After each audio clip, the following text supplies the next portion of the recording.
to today's panel on venture capital's role in energy storage innovation. I'm thrilled to have with us Shay, Patrick, and James here today. And I'm your host today, Crystal. I'm a battery engineering manager at Form Energy, which builds batteries for long duration energy storage, and a project director at Volta Foundation. I'm excited to moderate our panel today, which is going to cover a variety of topics, including investment strategies, decarbonization, and the challenges of building the future of energy storage. So I wanted to start off with a question to open the floor for all three of our panelists. What motivates you to work in the energy storage space, and how do you view venture capital's role in advancing innovation and adoption? And I'm going to start with whoever I see at the top of my screen, which let's start with Shay and then James and go to Patrick. Sure. So I'm going to answer this from a mobility perspective because that's kind of the purview. So to me, mobility is energy storage plus a lot of, accompanying technologies. I'm really excited because we are obviously in the middle of a huge transition, a technological transition, a regulatory transition, an economic transition as we go from first to second adopters and so on. And so, I've never been more excited about kind of the ways in which these technologies will evolve and the different adoption curves that all mobility technologies will take, energy storage being one of them. I think the way that I see the role of VC is our philosophy at MIP is that just because a technology exists and works reasonably well does not mean it's going to be adopted. There's a lot that needs to be done in the middle that has to do with marketing the technology effectively, pricing it effectively, scaling it, having a support ecosystem, et cetera, around it. And I think that's where venture capital can be really, really powerful because it can help accelerate some of the business partnerships to help a startup do that effectively. So I think venture capital is a pretty important tool in accelerating technology adoption. Hey folks. Moving on to James. Yeah, so I think I mean, in terms of kind of motivation, right? I think similar to Shay, right? We're in the middle of such a kind of big revolution at the moment. I think energy storage is kind of and I'm obviously biased here, but energy storage is kind of pivotal to to a lot of that. Whether you're looking at storage on the grid, batteries going into electric vehicles, or an increasing number of different applications, everything from electric lawnmowers to robotic vacuum cleaners using batteries. It's kind of a pivotal enabling technology. And in terms of kind of VC's role, again, similar to kind of to Shay, so echoing some of her words, there are a lot of technologies out there that are very interesting as they're coming out of the lab. But I think if you're a large kind of corporate, and let's kind of remember that for most startups out there, the end goal is to have your technology adopted by a larger company. There's not so many that are Teslas that are going to kind of go and build everything and sell it to the consumer.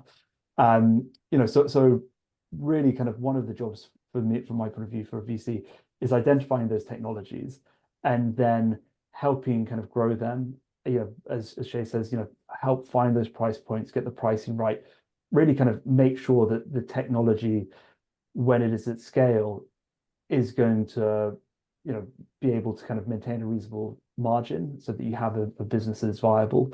And then I think kind of where VCs can add a lot of value add is by building that network, helping build that network for those startups, kind of find those customers, get the kind of product out there, help them problem solve specific issues, whether that's could be customer adoption, it could be kind of product placement, it could be understanding, again, kind of pricing power. So I think there's a lot of things that VCs can do, but really it's kind of helping de-risk the technology in that first step, and then get it to the point where a larger corporate or whatever your customer is ready to kind of adopt it, and also help that customer understand why they should adopt it. Because I think that's one of the problems that we often face is that you can have a great technology, but companies aren't necessarily incentivized to switch to something new. So we help them do that, or help them understand why they should do that. And I guess I would say I'm excited about these topics because they're really hard. So we think of three types of risks: technical risk, demand risk, and scale up execution risk, which is essentially manufacturing. And the profile of companies that we like have plenty of technical risk, low demand risk, and then because they're going into manufacturing, they have high execution risk. And so we like companies that have technical risk, that are doing really hard things that not everybody can do. And we think there's opportunities for really like breakout success with companies that have this profile. And we like companies that have big technology moats, you know, that everyone can't just adopt as soon as the opportunity becomes obvious. Yep. Yeah. Touching on a lot of critical themes here. I want to set the stage and really talk about energy storage's role in decarbonization. So I'm going to start with James. You've written extensively about the economic evolution of lithium-ion batteries and China's dominance within the global supply chain. How do you see lithium-ion evolving to meet decarbonization goals? What kind of emerging challenges or opportunities do you foresee in the global supply chain? So this is a great question, and lots of things that we could kind of touch on here. I think to take it to a high level, the role in decarbonization, as I said earlier, really an enabling technology. So one is, allowing kind of EVs, or making EVs kind of possible, and obviously kind of these reduced cost. You see more of that uptake. But I'm going to kind of hone in on one thing, particularly stationary energy storage, which is a story that has evolved quite rapidly over the last couple of years, and in particular the last 12 months. If you look at China, where we've had these kind of extraordinarily low cell prices, and even kind of storage system prices. You saw last year 105 gigawatt hours of deployment. So in 2024, 105 gigawatt hours of stationary storage deployments in China, which is incredible. I mean, it's the typical China story. If you go back to 2020, there was almost no storage on the grid because there wasn't a need for it. But as prices have come down and there's been more renewables deployed, they've seen this need and they've kind of acted on it. And just to kind of put into context, where those price points are, back in, I think it was around 2019 when I was at Bloomberg NEF and carrying out their price forecast work, we forecasted that by 2035, cell prices could be as low as $45 per kilowatt hour. And I remember at the time, there was a lot of pushback on publishing that because the editors were saying, well, how are you going to get there? That doesn't seem possible. Fast forward to today, speaking to a friend in China yesterday, and she was telling me that the latest prices that companies can secure on large kind of stationary storage projects, we're talking kind of 1 gigawatt hour here, is around $35 per kilowatt hour for LFP. So we're there 10 years early, and that to me, I guess, is the role that batteries play in decarbonization. They enable it, and actually they're accelerating it because prices have come down in a crazy way. In terms of how does it evolve from here, that's actually a really difficult question. As a VC, as Patrick was saying, we like technologies where there's a moat around it, technologies where there's some risk, it's hard, and that are going to have to be kind of manufactured at the end of the day, and other people aren't doing that necessarily. That's what we're kind of looking for. On the other hand, as I've just said, lithium ion is out there, lithium ion phosphate, sorry, is out there. It's super cheap. And so it makes it quite difficult for these new technologies to compete, but not impossible. And there are still kind of, technologies out there that we can find. So I think kind of the way that it, I would say that it evolves, you've got this super low cost side of things with LFP. But I think in more niche applications, you have very specific use cases And that's where I think we're beginning to kind of see more kind of development coming. So, one example would be off-road vehicles used in the mining industry, where you have to have a very high cycle life because people are thinking of the total cost of ownership of these huge mining trucks. But you also need to have very high power and charging rates, and so there are niche technologies in there that are just now being developed where we kind of see opportunities. And I think it's, some of the evolution, there's the low cost side, as I say, looking for kind of niche applications where there's not another solution today. And again, that's just, as I kind of mentioned earlier, there's so many more markets you can open up, with lithium ion batteries. We're only beginning to see the beginning of that now. Yeah, I actually didn't know the $35 per kilowatt hour number. That's It shocked me when incredible. I heard it. Yeah. Yeah, obviously there is another side to this, which is, yes, our, demand really outweighs our kind of, we don't have enough supply to really meet the forecasted demand. I want to pivot a little bit to Shay. So Shay, you've talked about, confident mobility investing, and kind of the supporting infrastructure around batteries, whether that be charging infrastructure or mobility solutions. You've emphasized the importance of looking beyond kind of the hype of transportation and tech. How do you see VC enabling energy storage innovations that align with decarbonization goals, especially considering the need for sustainable and resilient supply chains? Yeah. Well, there's a lot in that question, right? I think there's a very direct way to answer that, and then there's a more kind of technical way to answer that. So the direct way to answer that is, I think VC can do a lot to help EV adoption. And I think high EV adoption is obviously very, very good for the energy storage space because, 80 to 90% of battery capacity today goes into EVs. So, that's the sort of direct piece. There's several reasons why EV adoption You know, today. camera. Sorry, there was. Sorry, if anyone's not speaking, please mute your mic. Thank you. Sorry, there are a number of like impediments, I think, to EV adoption today. There's a number of market impediments. Some of them are, very kind of macro, things like consumer hesitation to deal with things like charging, or consumers don't really know what EVs are, et cetera. I don't think VC can help there, but I think what VC can do is help with ecosystem development. It can help with the development of home charging, for example, home charging solutions.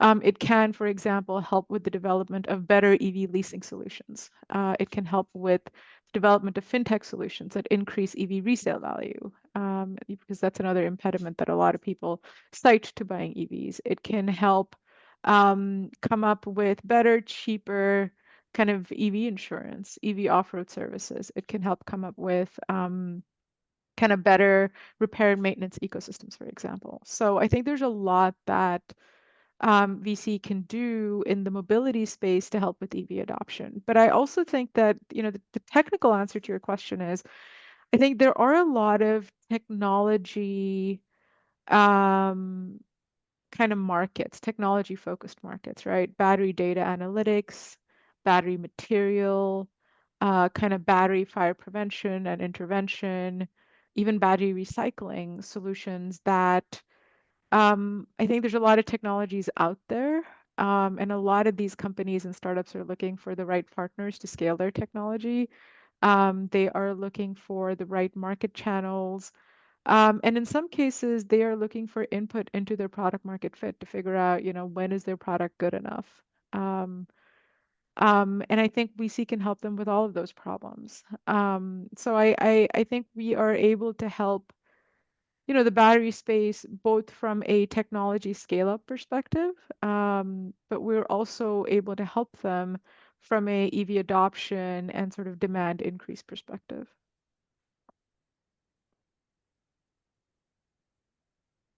And kind of going off of that thread, like Patrick, reflecting on your experience at Rivian, and your insights into kind of operational mastery, how do you view the role of energy storage in accelerating mobility decarbonization while balancing the challenges of scaling operations? Well, I think that that battery learning curve that James is so good at predicting. I mean, like we can all just kind of stare at that and marvel and expect it to continue, you know, always flattening out a little bit, but still, you know, we're in a great position as costs fall for these things. So I think we need to remember that the reason that we have lower and lower costs of batteries is that the companies that produce these batteries are enormous. The battery cell makers are very large. When you are developing a battery technology that's going to go, you know, feed into cell manufacturing, you need to remember what a large enterprise kind of game you're playing. So if you're going to be a supplier, you need to understand how large your competitors are and how large your customers are, how reliable they're going to expect you to be. If you want to play the cell manufacturing game and sell, for example, into automakers, I mean, that is probably the strictest place in a supply chain you can find yourself, and the highest expectations for scale and capability. Before an automaker is going to, you know, pay any real attention to you, bring you a purchase order, for example, they're going to expect you to be already doing large business elsewhere. And so, you know, we have this framework. You mentioned our buzzword, operational mastery.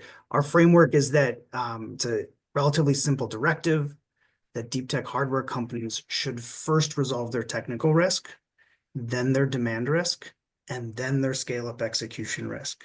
And that you can't do them all at once. You can't do them in a different order.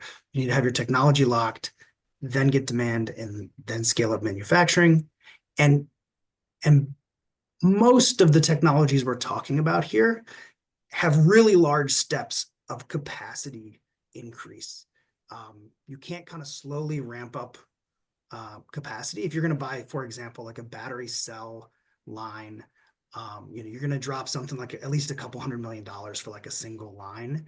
And it generally has to be inside of like a larger building where you're going to add a lot more. We're talking like really large steps of capital. And so what you need to lock in before you build that production capacity is customer offtake that's ironclad. So you cannot build it and hope they will come. You first need really committed customer offtake and then build your production capacity. I think there have been a lot of great insights into the Northvolt story recently, and I think we're all still kind of absorbing what Northvolt's trajectory means for us all.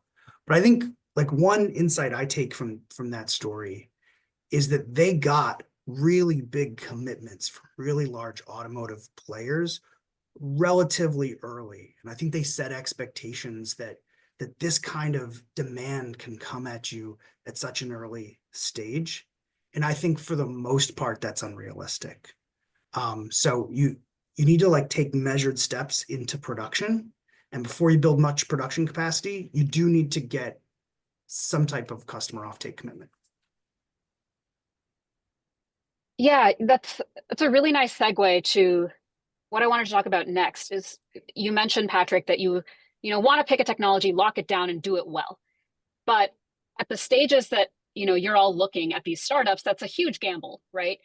How do you really assess technical feasibility and market potential for early stage storage startups? Going from lab or benchtop to market is it's a completely different nature of engineering problems, going from proving something out in the lab, like building a coin cell, to then building a product representative battery that you would stick in a car or on the grid.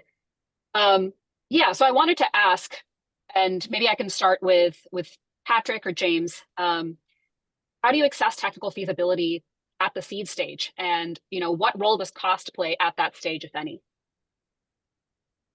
Patrick, I don't know if you want to take. Yeah, okay, I can add some thoughts. I think the simple terms is it's difficult. You can prove it. You can prove the technical feasibility to the extent that it's been tested, and often if you're looking at the kind of seed stage, it might be that they've proven a material works in coin cells, perhaps slightly larger kind of, multi-layer pouch cells.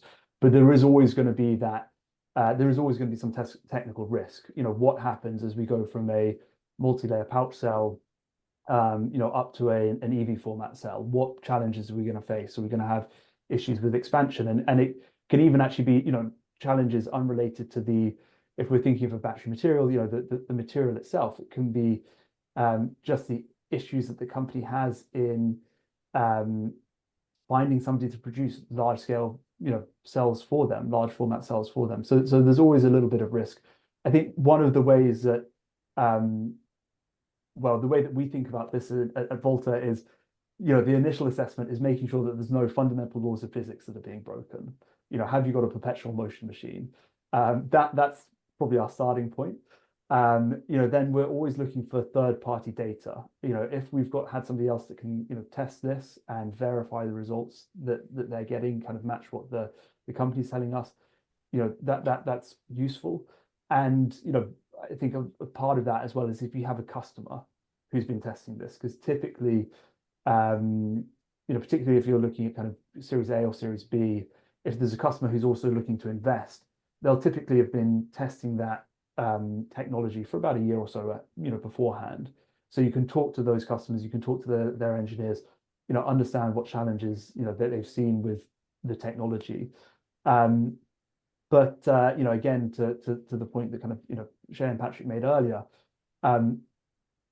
we're typically looking for something where there is some technology risk here. It's not going to be completely solved. And again, depending on the VC, from Volta's point of view, that's one of our kind of USPs, if you like. We like to think that we can help our startups, de-risk their technology to an extent. So I think, there's always going to be a little bit of risk there, but you have to kind of assess it to the best of your abilities, I would say. And in terms of the kind of the cost angle,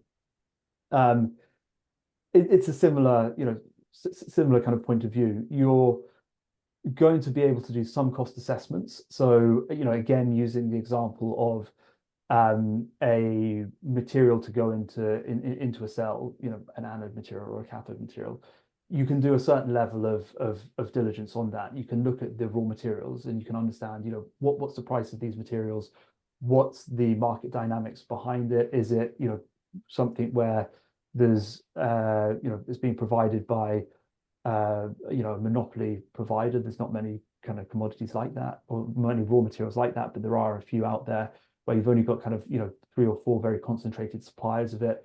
What has historic pricing looked like? How do those suppliers, treat their customers and approach kind of pricing? So you can do some analysis like that. You can make some assumptions around, okay, if this is a higher kind of capacity material, then you can make some assumptions around what that's going to do for the kind of energy density of your kind of final kind of product. But again, there's always going to be things that you come across later on in the process as you kind of scale and get closer to commercialization. Maybe it's that you can't calendar the electrode as much as you thought you'd be able to do, or perhaps you've got kind of slightly higher volume expansion, which is going to reduce that kind of energy density at the cell level, or kind of impact at the system level. So you have to kind of approach it on a case-by-case basis, but you're always looking at kind of what's that minimum, or what's the kind of level of comfort I can get depending on the stage that the company's at. And what I would say to both of these things is that pricing reflects the kind of stage of the technology. If you're earlier stage, a price round, you're going to look for a lower valuation because you've still got that risk. And so that's how you're going to try and manage that risk. Obviously you're trying to make sure that you have got something that has got a future ahead of it, but price is typically the way that we would kind of mitigate any of those uncertainties. I would just add, Yeah, I guess. Go ahead. And just really briefly, I think it's really well said. Super early stage, there's always going to be all kinds of technical risk. As James said, like, that's exciting, that's good, but it's got to look like product development and not research. So we're looking for problems that are bounded, not like unbounded kind of discovery. And then on the flip side, like it's always going to be some kind of like vast uncertainty of an early stage high tech startup. You got to make sure that you're positioning this company to actually be worth all that risk and headache. So we're looking for things that, if that pans out, is like going to make everybody fabulously rich. You know, like it's got to be exciting. You're going to need to activate the greed instincts of investors for years through several rounds. And I think this is probably largely a technical audience. And so we really love the discussion of technology here. But on the business side, it's gotta look like a grand slam for a long time. Yeah, and I just want to add to that. I couldn't agree more with a couple of things you said, Patrick. First is that framework of, technical demand and manufacturing, and the second is you want bounded problems, right? So I'll just add my own perspective to that. So look, we like moats at MIP. So the harder your problem is, great. But the point is, you have to be able to solve it quickly enough so that you can very quickly get to the demand risk piece and secure demand. And what we have seen is by far, the biggest sort of Achilles heel of technical startups is when they get to demand risk. They cannot get sustained growth. They cannot get, sort of differentiated, kind of unique channels to market. They cannot get, some type of privileged relationship with their customers. They're in competition with a lot of sort of established players who are trying to sell them other things. There are other, they're trying to create new markets. Those are all, I think demand risk is extremely risky. There are very few solutions to demand risk that we have seen that are sort of new. I think it's, to me, I would kind of, our advice to technical startups is, it's good that you're solving a technical problem, but you have to absolutely 100% make sure that you are solving, number one, you're solving the problem so that the solution is just good enough for the person who's going to buy it. So you need to have willingness to pay. You cannot keep refining the technology to a point where there's really no willingness to pay for whatever that additional, time, effort, cost it is that you put into the technology. So that's number one. Number two, you need to be in markets that are as large as possible. If you cannot get large markets, you need to be in diversified markets. So if you're in small fragmented markets, you need to make sure that there are many of them. And number three, you need to very, very quickly get through your proof of concept stages. You need to very, very quickly get through your piloting stages so that you can at least have sort of late stage relationships with potential customers fast. This is especially important in the OEM supply chain because product development cycles are just so large that if, as a startup, if you're spending 7 years in product development and, you can't spend 7 years trying to kind of mitigate demand risk, that's a very long time. Somebody here asked, kind of what are the payback profiles, time periods, et cetera? I think that's a really important question. To Patrick's point, we are looking for startups that are going to make investors excited for a long time. And so what do we mean by that? So we know that any VC knows that the majority of startups are not going to do very well. That's just the reality of VC investing. 0.5% or 1% of startups that all VCs invest in are enormously successful. We know that. But I think what we are searching for at the early stages, we're searching for at least, 25% year-on-year growth in the sort of first 5 or so years, or a path to tripling of the valuation within the first 5 or so years. That's kind of the focus that we have when we evaluate companies. So anyway, hopefully that's a helpful addition. Yeah, I think I just kind of echo what Shay said there. I think typically we don't see startups failing because of the technology. Particularly if you get to later stage, it's typically because they run out of time and money. They don't have the funding to get them to the next round, and as kind of Patrick said, don't have the momentum from other investors who want to be on board and support them, and so you kind of see them not dying a slow death exactly, but kind of just not quite making it. And it could be great technology, but they haven't thought about the other parts of the kind of triangle, if you like, and so they don't quite get there. Yeah, this is a really good discussion. Want to be mindful of time because we have about a little less than 10 minutes, but want to do a quick lightning round.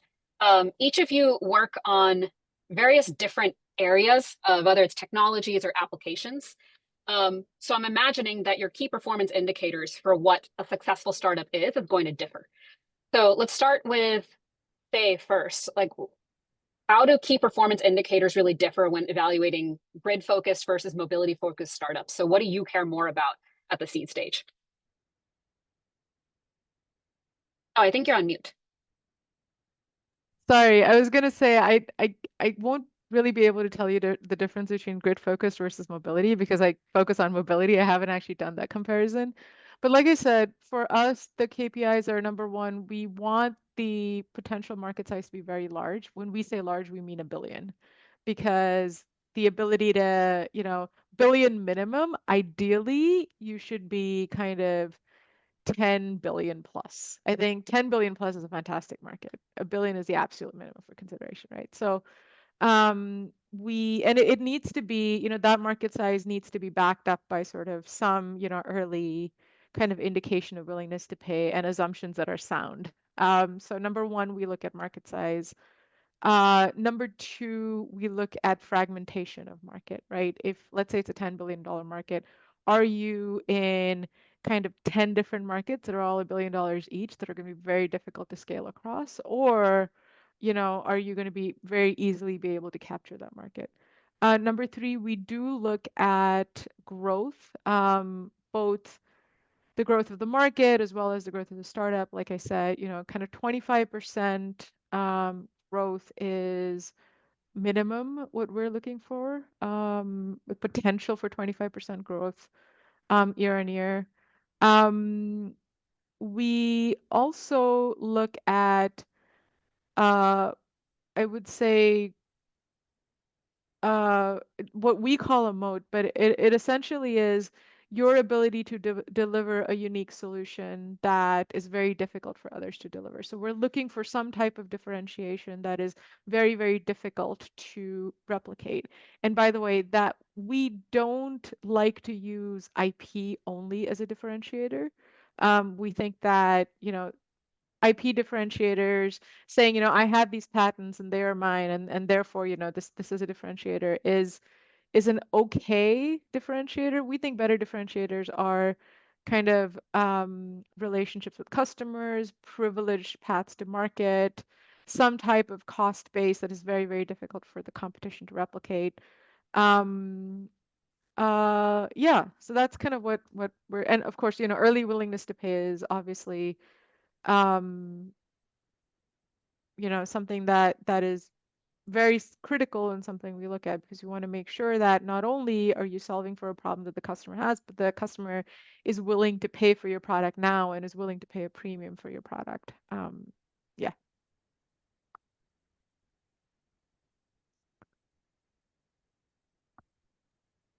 I can go next, I guess. So I wouldn't call it necessarily a KPI, but what we look for, we've got this two-part thesis, and we talked about one of them, which is operational mastery, like sequencing these risks the right way. The other one we call narrative command. The idea here is that some companies like suck all the oxygen up in the storytelling of a particular market. Those companies have far lower costs of capital, costs of customer acquisition, talent acquisition. So Tesla is a wonderful example around self-driving cars. Waymo's valued at 45 billion. All the estimates of Tesla's kind of price targets. Their robotaxi business, which does not exist, is valued at multiples of one that does with Waymo. Redwood Materials and Dural, these companies have really high valuations relative to their actual reality command. So we like companies that look like they're positioned to have a big gap between their narrative command and the reality command. Yeah, and I think I would I think Shay did a kind of great job of, I think summarizing most of the stuff that we'll be looking at as well.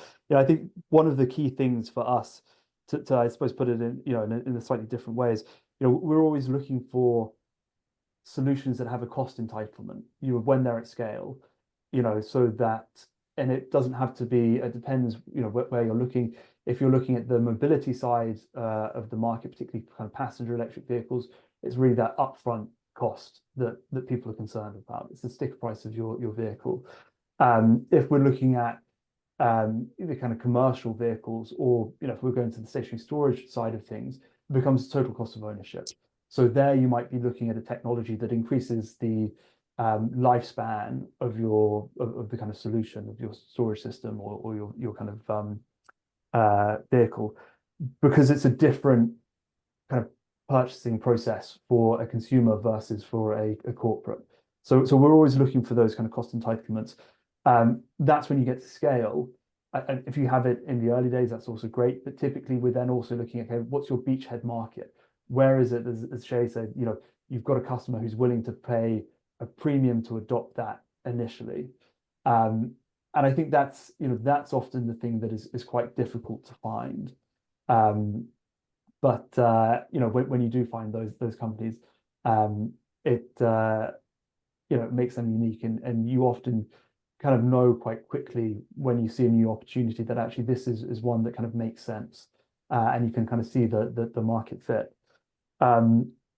So yeah, that I won't go into more there. As I say, I think kind of Shay did a fantastic job, and I think actually Patrick's point is one that I really like, and is perhaps not something that I focus on so much, but actually makes a lot of sense as well. Yeah, thank you, James. I think the thing that Patrick said that was really interesting is your cost of customer acquisition. That's the big value unlock from recognizability, because at least in the mobility space, it's such a fragmented ecosystem that it turns out customer acquisition is very hard. And so low cost of customer acquisition, especially if it's a direct to consumer model, is, I think, a huge differentiator in mobility. So I would agree with both of your statements. Yeah, we've talked a lot about, technological challenges, product market fit challenges, the difficulty of customer acquisition. But one thing we haven't touched upon yet is really the regulatory framework that makes it possible for energy storage to really penetrate the market. So wanted to ask to all of you, like, how do you see emerging regulations, government incentives alike, influencing venture capital priorities in energy storage? Let's start with Patrick. So let's see what happens to the IRA. I think everyone has the same exact, questions, thoughts in their mind. It's been a massive accelerant to the space and others, and I think no one knows.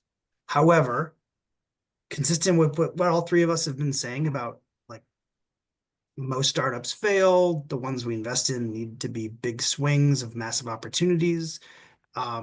These businesses need to be able to exist and be really exciting, whether the IRA is there or not. It's like whatever the tax rate is or the tariff structure is, if you're reliant on any of these kind of freebies, it's not a compelling enough business. So it needs to be just overwhelmingly compelling, and no one's negotiating about like taxes, tariffs, incentives. Those can all like just turbocharge a good situation, but they're not going to save you from failure.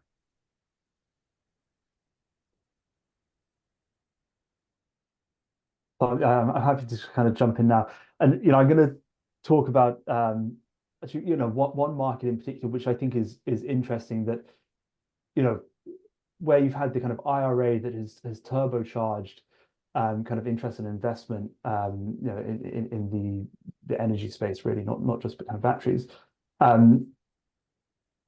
You've got kind of on the other side of things, long duration energy storage, which is interesting because there's a clear need for that. I think the market understands it. I think investors understand it.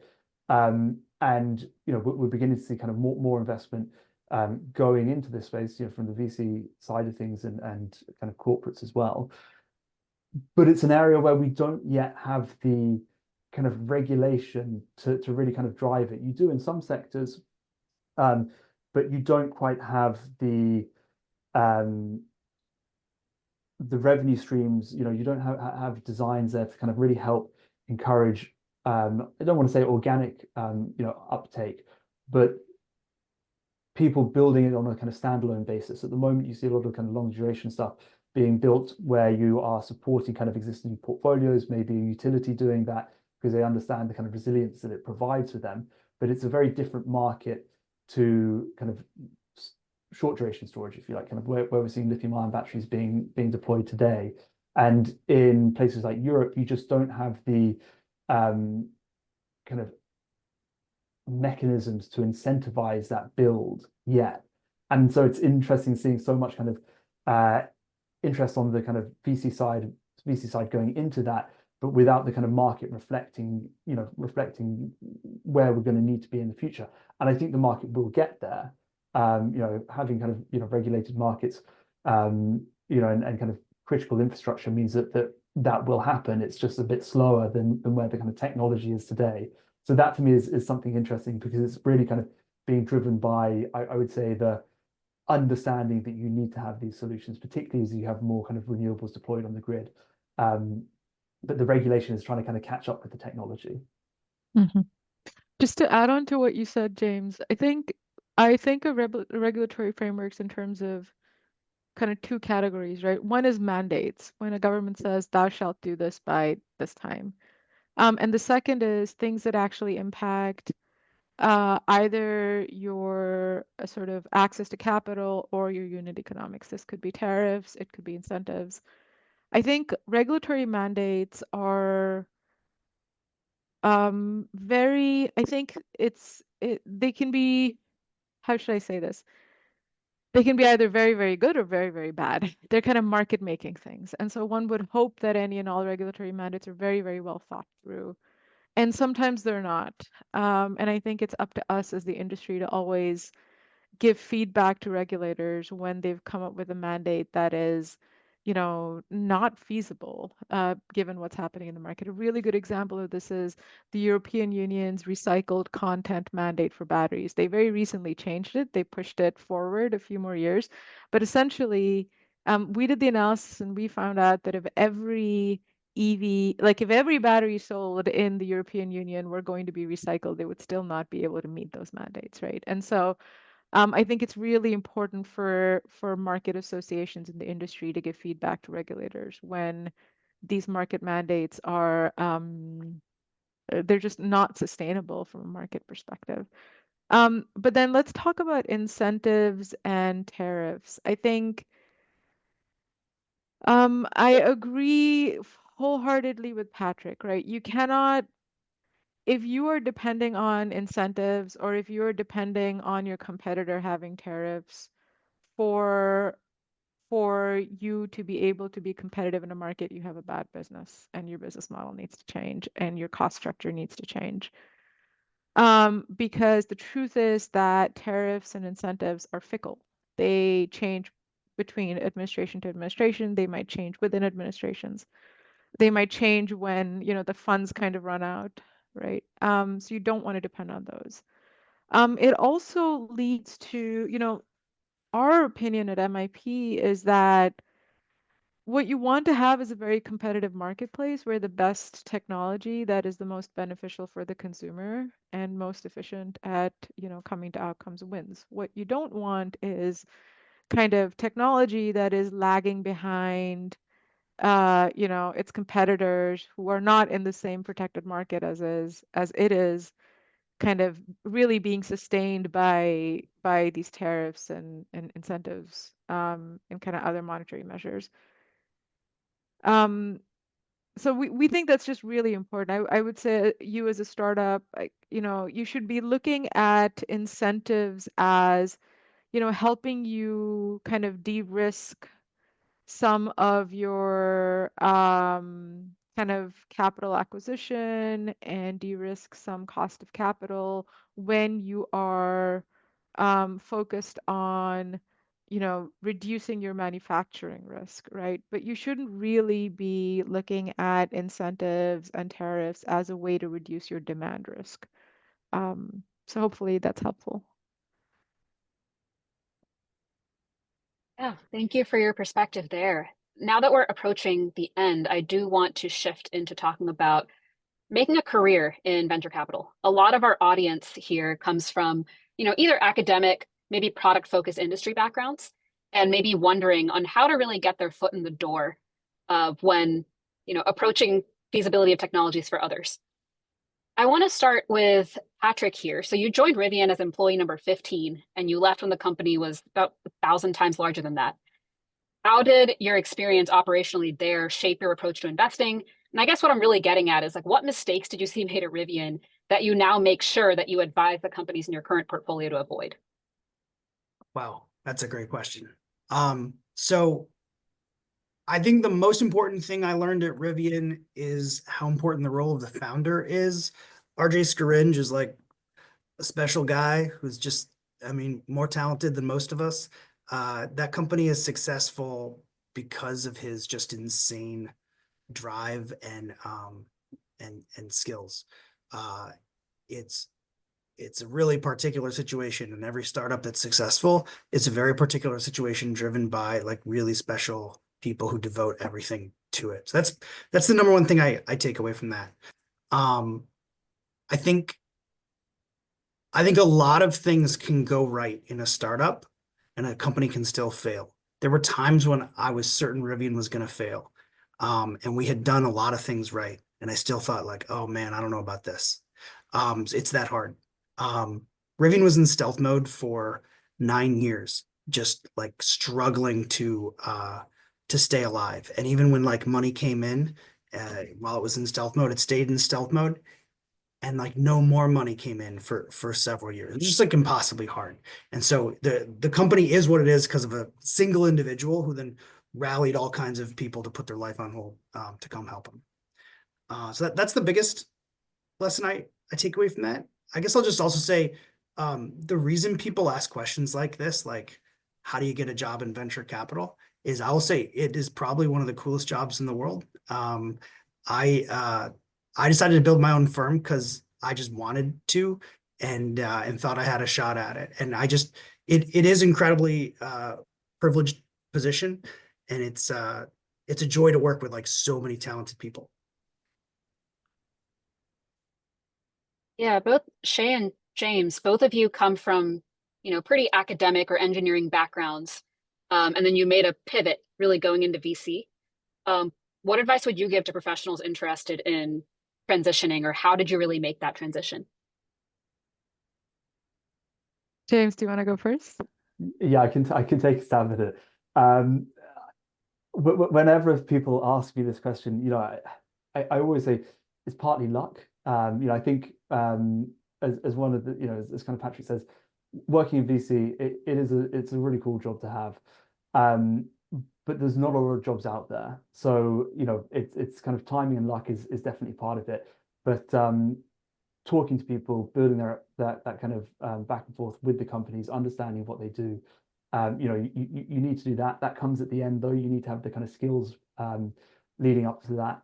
So for me, I guess the kind of thing that bridged my kind of academic background to being in VC was being at Bloomberg and understanding markets. So really kind of getting in there and not just understanding kind of the markets and market dynamics, but also the kind of techno-economics. And that's a lot of what we do now at Volta, is understanding techno-economics and why you would adopt a technology.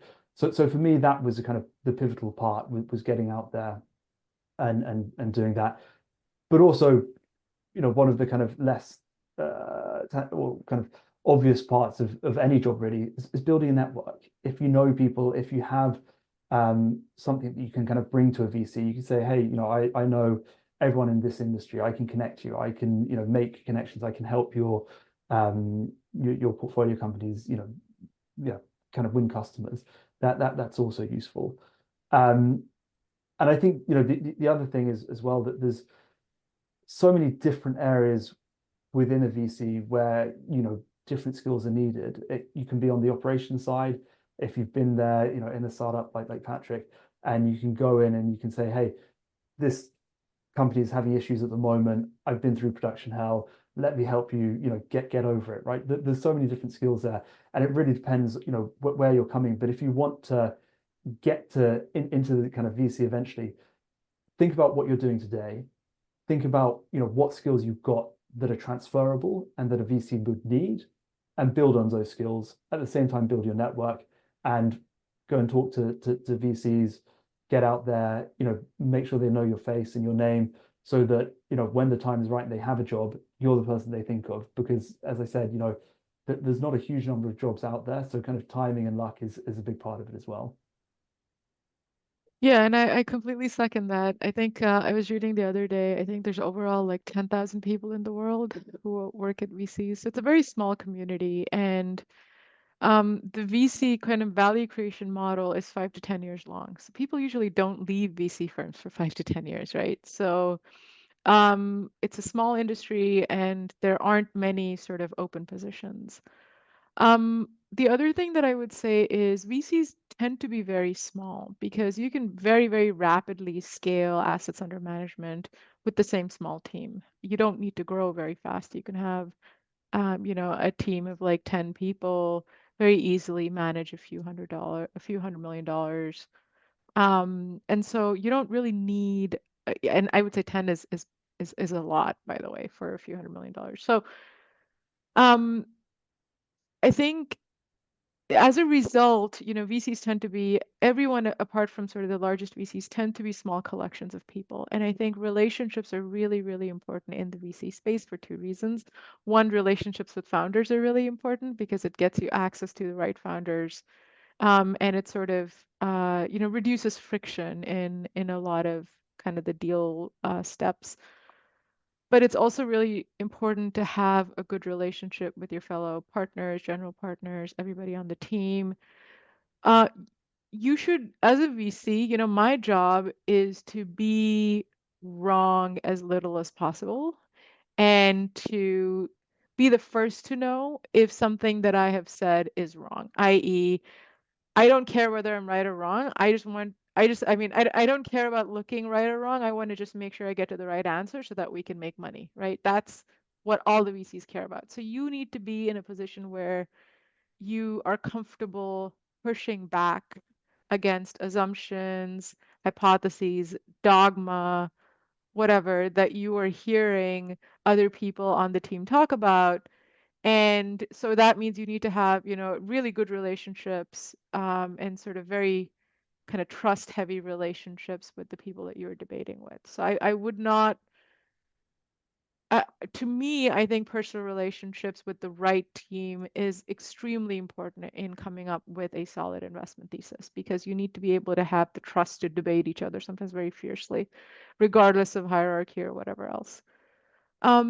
In terms of how to get into VC, I'll say a few things. I think number one, I think VC is going through a difficult stage. It's gone through a difficult stage in the last 2 years. And I think the world has changed a little bit for VCs because interest rates are higher. Most VC funding is now going to the biggest VCs. There's a bunch in the middle that are going to be zombie VCs, and then some of the smaller, kind of more niche VCs are doing well. And so I think it's also important to kind of identify what VCs are your target kind of audience for developing these relationships because you want to talk to VCs that are either successful today or are going to be successful tomorrow. What you don't want to be talking to is VCs who have a lot of assets under management, but they made the wrong investments that haven't grown, et cetera. You don't want to be talking to the zombie VCs. The other thing that I would say is VCs look for differentiated skills. And there's two ways to get differentiated skills. You can either be very, very, very, very, very good at what you do, or you could have a very, very, very rare combination of skills. What do I mean by that? Either you can be an operating expert. So the Rivian example is a great example, right? How many people can say they have the operating kind of expertise to grow a business like that, right? Not many. So, very, very deep expertise in something very specific is a huge differentiator. And then the second is the way I got into VC, which is I brought together skills that were, uh, you know, usually not seen together. So I have a background in engineering, a deep background in engineering. I have a background in kind of corporate strategy. I have a background in consumer products. And I have a background in corporate transformations, all of which are required in some way in the job that I do. And it turns out that when I was being hired, there weren't a lot of people that matched that profile because it was a kind of unusual combination of skills. So I would say that's, I would say try to differentiate yourself and develop relationships with the right people at the right VCs and view it as a long game. I think it's going to be very difficult to find, to make up your mind that you're going to work in a VC firm and then find a job in VC in 3 months, unless you're looking at an associate level role and unless you have sort of an investment banking background, right? If you're looking for a junior role and you've got an investment background, that's possible. But if you're looking to get into VC from other fields, I would say you'd have to find the right fit. You'd have to find the right firm that also places a lot of value on what you bring to that firm. And it's a long game, and it can take time to find that fit. Yeah, thank you for that perspective. That's really fascinating. And each of you come from very, very different backgrounds, whether it's deeply academic and electrochemical, like James, kind of building out a company, like Patrick, or being kind of all over the map like Shay, but combining a lot of skills into one streamlined role. All three of you talked about kind of characteristics you're looking for in seed stage companies. And I wanted to hone in on that and ask, like, what are key traits that you look for in founding teams? Patrick, you mentioned RJ's kind of acumen, but what are some characteristics that you see right now where you say, yes, this is a really solid founding team, despite the technology not being the most mature? So I'll just say, I think sometimes you'll have a solo founder, like in Rivian's case, I think it's pretty rare, but it happens. The bar is pretty higher if it's like a solo founder.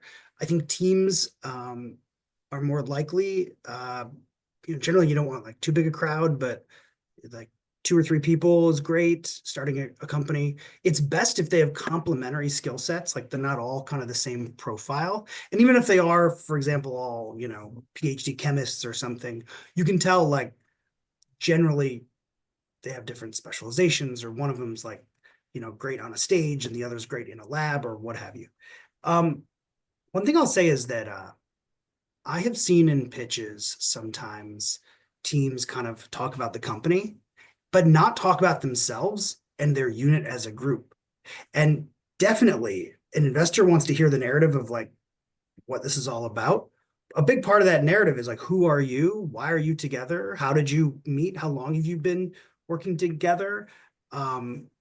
Founders get into the difficulties of starting a company and very often find they don't want to work together anymore, and they end up kind of splitting because of the interpersonal dynamics. And so definitely pitch those interpersonal dynamics as part of the story of the company. Yeah, I think, I'd add to kind of Patrick's point there that not just within the team, but just kind of interpersonal skills in general. You often have people that are very driven and won't perhaps take feedback or take other people's input. And you can have somebody who's very smart, they can have a great technology, but they won't listen to what the rest of their team is saying. They won't take feedback from their investors, and that in itself can be kind of very detrimental. And perhaps kind of not recognizing, I guess, related to that, people who don't recognize that they can't do everything. Somebody who has the ability to build a team of people around them that has, as kind of Patrick said, the skills that support them, that recognize what the holes in their kind of experience or kind of abilities are, and we see that fairly often as well, unfortunately. And it can just make it difficult to even kind of do diligence with the company, and in a way it's useful because you quite quickly know that it's not going to work. But yeah, I think that's certainly something that I think we see is making sure that founders are open to that kind of feedback and that conversation. It might be at the end of the day that they say, I've listened to you, but I'm going to do go ahead with what I was going to do anyway. But as long as they're not saying you're wrong, I'm not listening to you. That's, I think, one of the main things that we'd say. I'd say a couple of things adding to what James said. I think number one, we always could be a founding team, it could be somebody on the board, but we always prefer to have some market-focused expertise. So somebody in the founding team, somebody on the board needs to keep their ear to the customer. And that's critical, and that needs to be there from the very beginning. So we are very positively biased towards people with commercial experience and sort of kind of customer focused talent, right? Either in the founding team or the board. So that's number one. Number two, I think the composition, I wouldn't call this founding team, but the composition of the company and the composition of the board, I think should reflect where the company is and what it needs at that moment, right? So if it's trying to de-risk technology, then it's okay to, have fewer commercial people and have a bunch of academic people, right? If you're trying to de-risk demand, then you should have fewer technical people, right? If you're trying to de-risk manufacturing, you should have more operational people. So I think the composition is pretty important as well, and something we look at.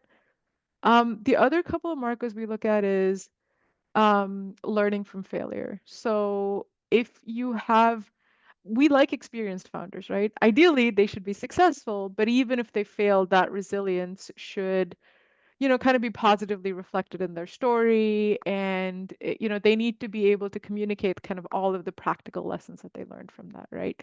And many times, look, it's a good thing if, there's some very valuable lessons which are very expensive that we would rather founders learn before we invest in them, right? Like time to product market fit, product iterations, et cetera, et cetera. Right? We don't want to be paying the premium for those learnings. It's great if founders already have been through that cycle and come to us. So we think experienced founders are, I think, really, really important.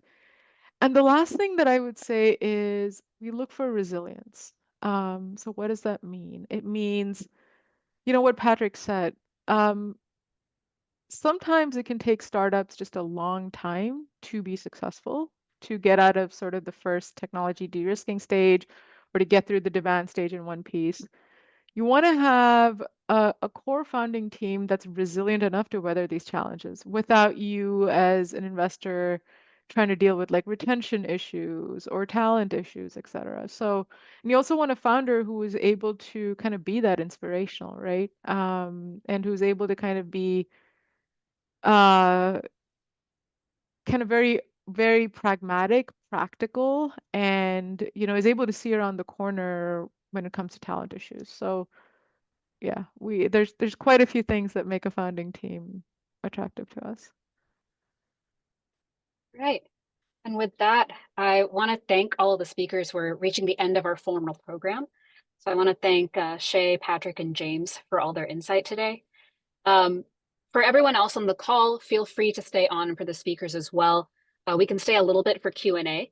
But if you have other obligations, please have a great rest of your day.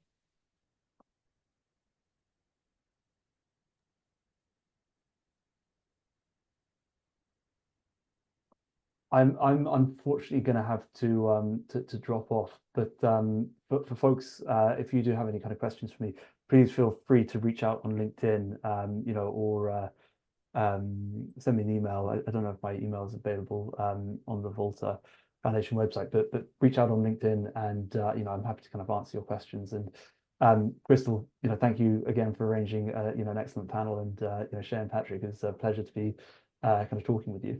Likewise. Nice to meet you. Same. See you guys. So Patrick, All right, I got 2 minutes. What's up? gotten bloody making mistakes all along. We've pivoted 3 times in the startup. We've been around for a while. We have traction. We have revenue. We have product market fit. We haven't raised any money privately. We've got almost $4 million in Sitter money. And we're ready to start to scale. And we're actually scaling up. So we're ready to start raising money. Awesome. So my email's on our website, which is I've sent you a LinkedIn request. cool. All right. Happy to chat. Shay, Can I same ask thing, something? if you'd like. At a certain point, I believe James mentioned that his experience is the majority of startups do not fail technically. And I That's true. do see different experience. I have different experience. And in my view, the majority of startups fail technically. And I can tell you where it is coming from. I was part, before starting my own company, I was part of a large company which still belongs to Berkshire Hathaway. And Warren Buffett was looking for investments, and we were going through a variety of battery companies, analyzing it, can money be invested or not. And at the end, the majority of companies didn't sound technical.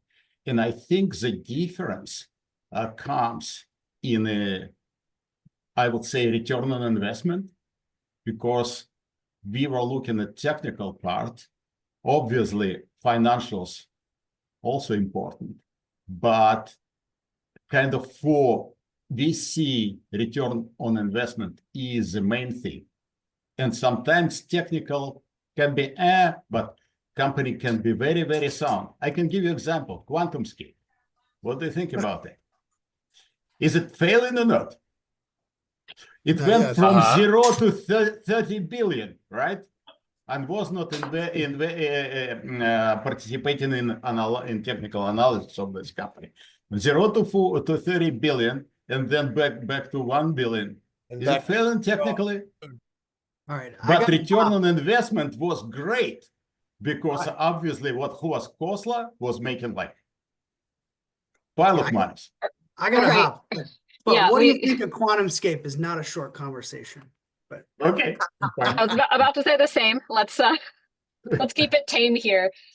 We are at the end of our Fulmer program, so I want to thank our speakers again. For any further questions, you can reach out to any of our speakers on LinkedIn, or if you want to provide your emails,